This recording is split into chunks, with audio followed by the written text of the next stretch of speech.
Ask most Americans to picture the native economy, and you get the same worn image: casinos, per capita checks, and dependency. That picture is about a generation out of date and completely backward. Today, less than half of federally recognized tribes even run gaming operations. Instead, tribal entities are pulling in a record $23.3 billion in federal contracts.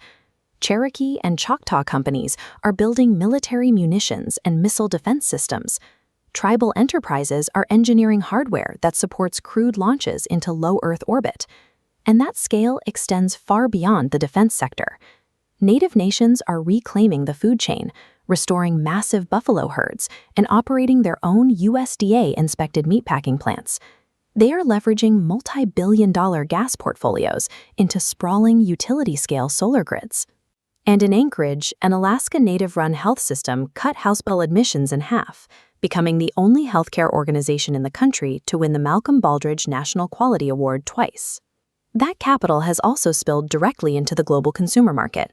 The Seminole tribe bought Hard Rock International outright, controlling cafes and properties across 80 countries.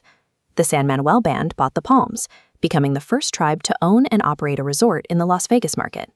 The value from that growth flows to everyone, driving roughly 140,000 jobs in Oklahoma alone, all built on a single legal foundation: tribal sovereignty.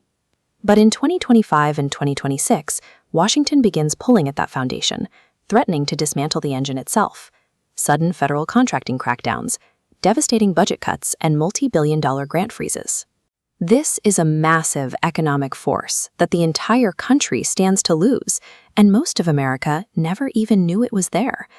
Listen to the full documentary podcast series, Nations, Inc., and discover the story America got wrong.